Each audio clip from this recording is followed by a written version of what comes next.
আসসালামু আলাইকুম।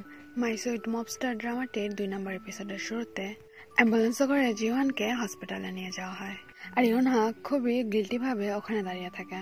কিছু সময় পর জিওয়ানের জ্ঞান ফিরে আসে। তার রিব ফ্র্যাকচার হওয়ার কারণে তাকে 1 সপ্তাহ হসপিটালে রেস্টে নিতে হবে। মপের সাথে আঘাত লাগার কারণে তার রিব ফ্র্যাকচার হয়েছে। জিওয়ান একা একা ইউনহার কথা ভাবছিল। ফেস্টিভ্যালের মধ্যে সে পোস্টারে লেখা দেখেছিল মিস মিনি, তাই সে এই নামটাকে সার্চ করে আর জানতে পারে ইউনহা বাচ্চাদের জন্য কন্টেন্ট ক্রিয়েট করে। এরপর দেখানো হয় সেই প্রসিকিউটর হিয়ানো ইউনার আপলোড করা ভিডিওগুলো দেখছে। পরদিন হিয়ানো সকালে অফিসে এসে দেখে হলে একটা বাচ্চা একা একা দাঁড়ানো, তাই সে বাচ্চাটাকে তার রুমে নিয়ে এসে চকলেট খেতে দেয়। এরপর সে জিওয়ানের ফেক অ্যারেস্টের ব্যাপারে জানতে পারে। সে এই ঘটনায় অনেক ইন্টারেস্ট দেখায়। এটা থেকে বোঝা যায় সে আগে থেকে জিওয়ানকে চেনে। এদিকে জিওয়ান সারা রাত জেগে ইউনার চ্যানেলে আপলোড করা সবগুলো ভিডিও দেখে ফেলেছে, আর এখন সে বাবল বানানোর একটি ভিডিও দেখছিল। তো হঠাৎ সে দেখে ইউনা তার পাশে বসেই তার দিকে বাবল উড়াচ্ছে। এটা দেখে সে শখে দ্রুত তার ফোনটা অফ করে দেয়। তবুও সে দেখে তার সামনে অনেকগুলো বাবল, আর প্রতিটা বাবলের মধ্যে ইউনা। মানে নতুন নতুন প্রেমে পড়ে জীবনের মাথা খারাপ হয়ে গেছে। তো এবার সে প্যানিক খেয়ে প্রতিটা বাবলকে পপ করে ভ্যানিশ করতে লাগে। তখন এখানে ইয়োনা আসে। তো সে ইয়োনাকেও বাবল মনে করে পপ করতে চায়, বাট ইয়োনা চিৎকার করে ওঠে। এরপর জিওয়ান ইয়োনার গালে হাত দিয়ে চেক করে দেখে এটা মানুষ কিনা। এরপর ইয়োনা জিওয়ানকে একটা মিল্কের প্যাকেট দেয়, আর জিওয়ানের সানগ্লাসটাও ফেরত দেয়। ইয়োনা তাকে জিজ্ঞেস করে আপনার ইনজুরির অবস্থা কি। ব্যথা পাওয়া সত্ত্বেও জিওয়ান তার পেট চাপড়ে বলে আমি পুরাই সুস্থ। এরপর ইয়োনা চলে যেতে লাগলে তার ব্যাগ থেকে কিছু জিনিস পড়ে যায়। তো জিওয়ান দেখে এগুলো সব সেলফ ডিফেন্সের আইটেম। ওগুলো কুড়িয়ে নিয়ে ইয়োনা বেরিয়ে যেতে লাগলে তখনই জিওয়ানের টিম এসে দরজার বাইরে তাকে ডাকাডাকি করে। তাই জিওয়ান প্যানিক খেয়ে ইয়োনাকে কোথায় লুকাবে খুঁজে পাচ্ছিল না। তো এখানে সেখানে করে ফাইনালি সে বেডে ইয়োনাকে শুয়ে দিয়ে তার উপর কম্বল দিয়ে দেয়, আর নিজে পাশে শুয়ে ইয়োনাকে কভার করে রাখে। তো টিম মেম্বাররা ইয়োনার ব্যাকগ্রাউন্ড চেক করে এসেছে। সেই সব তথ্যই তারা জিওয়ানকে বলে। তার মধ্যে থেকে একজন বলে আমরা কি ওনাকে ধরে নিয়ে এসে মারবো। এইসব শুনে জিওয়ান বলে প্লিজ তোমরা যাও, কারণ এইসব কথা সবই ইয়োনা তো শুনছিল। জিওয়ানের কথা না শুনে তারা আরো বলতে থাকে ওই মেয়ের কারণে আপনার রিব ভেঙেছে, ওর অন্তত হাত পাতা ভাঙতেই হবে। এবার জিওয়ান তাদেরকে ধমক দিয়ে বলে আমি রেস্ট করব, আমার অনেক ব্যথা হচ্ছে, তোমরা চলে যাও। এরপর জিওয়ান তাদেরকে সিরিয়াস ভাবে ওয়ার্ন করে যে ওই মেয়েকে তোমরা যেমন ভাবছো সে অমন না, তো ওর কোনো ক্ষতি করবা না। তবুও লোকটা বলে আমাদের ওকে 2 টুকরায় ভেঙে ফেলা উচিত। এটা শুনেও না ভয় পায়। তো একজন ইন্টেলিজেন্ট মেম্বার সিচুয়েশন বুঝে বাকিদের নিয়ে বেরিয়ে যায়। তারা চলে গেলে ইয়োনা কম্বল থেকে মুখ বের করে, আর দুইজন দুইজনের দিকে তাকায়। তো তারা এত ক্লোজ অবস্থায় আছে এটা দেখে তারা দুইজনে লাফ দিয়ে খাট থেকে নেমে যায়। এরপর ইয়োনা দ্রুত তার ব্যাগ নিয়ে হসপিটাল থেকে বেরিয়ে যায়, আর জিওয়ান খাটে বসে ব্লাশ করতে থাকে। তাদের কথা শুনে ইয়োনা অনেক চিন্তায় পড়ে যায়, তাই সেগুলো সে তার ফ্রেন্ডের সাথে শেয়ার করে।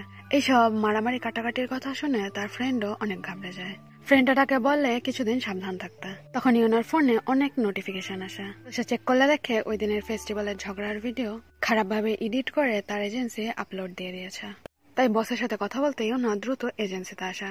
ভিডিওটা অনেক বেশি ভিউ হয়েছে বলে তার বস অনেক খুশি ছিল, বাট ইয়োনা তাকে বলে আপনি ওই কোম্পানিটার রেপুটেশন ড্যামেজ করছেন। মাংস বানানোর কোম্পানিকে আপনি গুন্ডাদের কোম্পানি দেখাচ্ছেন। বাট ইয়োনার কোনো কথাই তার বস শোনা না। উল্টা সে ইয়োনাকে বলে এমন কিছু আপলোড না দিলে তুমি কোনোদিনই ভাইরাল হতে পারবে না। জিওয়ান আবারও ইয়োনার চ্যানেলে ঢুকলে সেও এই ভিডিওটি দেখে। হিয়ানো এই ভিডিওটি দেখে। বাচ্চাদের চ্যানেলে এমন ভিডিও আপলোড করার জন্য ভিডিওটিতে ইয়োনাকে নিয়ে অনেক বাজে বাজে কমেন্ট আসে। ওই এজেন্সির অন্যান্য ক্রিয়েটাররাও ইয়োনার নামে ওয়াশরুমে বসে উল্টাপাল্টা কথা বলছিল, আর ইয়োনা সেগুলোর পাশে দাঁড়িয়ে শুনতে পাচ্ছিল। ইয়োনা তাদেরকে বলে এই ভিডিও আপলোডের ব্যাপারে আমি কিছুই জানতাম না, তবুও তাতে তাদের কিছুই যায় আসে না। এরপর ভিডিও ডিলিট করার জন্য সে তার চ্যানেলে লগ ইন করার ট্রাই করে, বাট সে ব্যর্থ হয়। মানে এজেন্সি থেকে পাসওয়ার্ডটাও চেঞ্জ করে দেওয়া হয়েছে। জিওয়ানের কোম্পানির 12টা বাজেছে বলে এই ভিডিও দেখে ইয়াংহি অনেক খুশি হয়। আবারও টিম মেম্বাররা জিওয়ানের কাছে এসে ওনার নামে উল্টাপাল্টা কথা বলতে থাকে যে এই কাজের জন্য ইয়োনাকে শাস্তি দেওয়া উচিত। এই ভিডিওর কারণে তাদের কোম্পানির রেপুটেশন পুরো ধুলোয় মিশে গেছে। সবার কথা শুনে জিওয়ান এবার অ্যাকশন নেওয়ার সিদ্ধান্ত নেয়। হিয়ানো এই ভিডিওটি বারবার দেখে তার কলিগকে বলতে থাকে এই ভিডিওটা হয়তো ইয়োনা আপলোড দেয়নি, এটার এডিটিং প্যাটার্নও অনেক ডিফারেন্ট। এই শুনে তার কলিগ জিজ্ঞেস করে আপনি যে মেয়েটাকে এতটা ডিফেন্ড করতেছেন আপনি কি ওকে পছন্দ করেন। বাট এই প্রশ্নটা হিয়ানো এড়িয়ে যায়। জিওয়ান তার এক কলিগকে নিয়ে ইয়োনার এজেন্সিতে আসা। বসকে বলে তারা ওনার নামে মামলা করবে, এতে সাজা হিসেবে 7 বছর তাকে জেলে থাকতে হবে, আর $50,000 একটা ফাইন ভরতে হবে। এগুলো শুনে বস ভয় পেয়ে যায় আর সে বলে তারা ভাবছিল যে ভিডিওটি তারা ডিলিট করে ফেলবে। আর বস পুরো দোষ ইউনার উপর চাপাচ্ছিল যে আমরা জানতামই না ইউনা এমন একটা ভিডিও আপলোড করেছে, তো শাস্তি হিসেবে আমরা ইউনাকে এজেন্সি থেকে বের করে দেব। তখন জিওয়ান বলে ইউনাকে এজেন্সি থেকে বের করার কোনোই প্রয়োজন নেই, শুধুমাত্র ভিডিওটি ডিলিট করলেই হবে।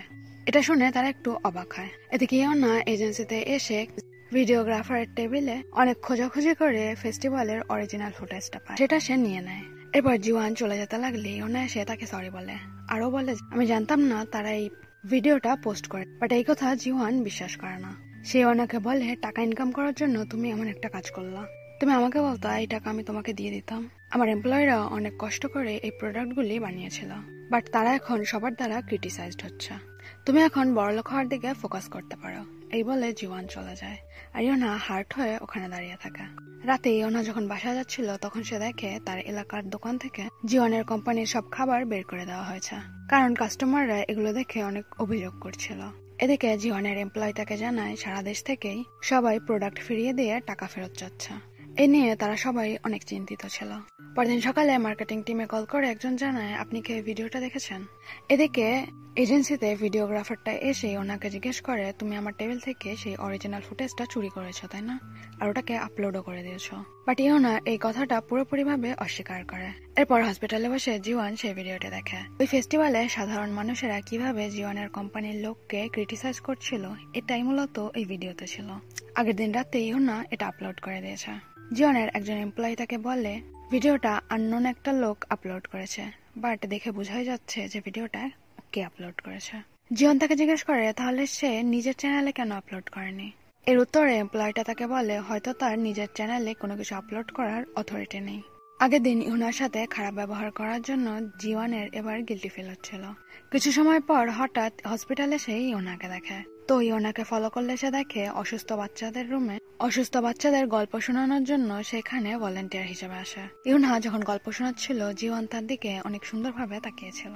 গল্প শোনানো শেষ হলে সে জিওয়ানের রুমের সামনে গিয়ে একটা ব্যাগ রেখে হসপিটাল থেকে বেরিয়ে যায়। রাস্তায় জিওয়ান ইউনাকে দেখে আবারও ফলো করে, বাট হঠাৎ সেটা দেখে ফেললে জিওয়ান তার সামনে আসে। না সরি বলতে গেলে জিওয়ান তাকে থামিয়ে দিয়ে নিজেই সরি বলে। এরপর সিচুয়েশন অকওয়ার্ড হয়ে গেলে ইউনা বলে সে কিছুক্ষণ হাঁটতে চায়, এই বলে সে চলে যায় আর জিওয়ানও তার হসপিটালে চলে আসে। হসপিটালে গিয়ে সে ওনার দেওয়া ব্যাগটা চেক করলে একটা নোট দেখে যেটাই সরি লেখা ছিল আর ভিতরে একটা আপেল ছিল। আসলে কোরিয়ান ভাষায় যেভাবে ক্ষমা উচ্চারণ করা হয় আপেলকেও তারা একইভাবে উচ্চারণ করে, এই কারণেই ইউনা তাকে আপেলটা দিয়েছে। পরে একদিন ইউনা রাস্তা পার হচ্ছিল আর রাস্তার ওপারে হেয়ানো ছিল। হেয়ানো ইউনাকে দেখেই চিনে ফেলে আর রাস্তা ক্রস করতে করতে তারা পাশাপাশি এলে হেয়ানো তার সাথে কথা বলার চেষ্টা করে, বাট ইউনা হঠাৎ দৌড় দিয়ে একটা ট্যাক্সিতে উঠে চলে যায়। আসলে ইউনা যে দুধটা প্রমোট করছিল খবরে এসেছে যে ওইটা খেয়ে ৪৫ জন বাচ্চা ফুড পয়জনিং এর কারণে হসপিটালে ভর্তি হয়েছে। জিওয়ান যখন হসপিটাল থেকে ডিসচার্জ হচ্ছিল তখন সে দেখে ইউনা খুব প্যানিক খেয়ে হসপিটালে এসেছে। ইউনা সিঁড়ি দিয়ে উঠে অনেক কষ্টে দৌড়ে দৌড়ে একটা বাচ্চার রুমে আসছিল। সেই বাচ্চাকে গল্প শোনানোর পর সেই দুধ দিয়েছিল, তাই সে বাচ্চাটার অবস্থা চেক করতে এসেছে, বাট সে এসে দেখে বাচ্চাটা দুধ খায়নি, তাই সে প্যাকেট দুটো নিজের সাথে করে নিয়ে চলে যায়। তার সময় সে অনেক অসুস্থ বাচ্চাদের হসপিটালে আসতে দেখে হসপিটালের ইয়ার সেকশনে আসে। তো এখানে থাকা গার্ডিয়ানরা ইউনাকে দেখে অনেক ভরকে যায়, কারণ ইউনাই তো এই মিল্কটা প্রমোট করেছে। ইউনার উপর ভরসা করেই তারা এই মিল্কটা কিনে তাদের বাচ্চাদের খাইয়েছিল। একজন মহিলা এসে ইউনাকে মারা শুরু করে আর একজন বাবা রেগে ইউনার গায়ে সেই দুধের প্যাকেট ছুঁড়ে মারে। ঘাবড়ে ইউনা ফ্লোরে বসেছিল, বাট তখনই জিওয়ান আসে আর প্যাকেটটা তার গায়ে লাগে। ইউনা ঘাবড়ে চোখ বন্ধ করেছিল, তো সে তাকিয়ে দেখে জিওয়ান দুধে পুরো গোসল হয়ে গেছে। এরপর জিওয়ান নিচু হয়ে বসে ইউনাকে বলে চোখ বন্ধ করে 10 পর্যন্ত গুনো। আর এখানে এপিসোডটা শেষ হয়ে যায়। আল্লাহ হাফেজ।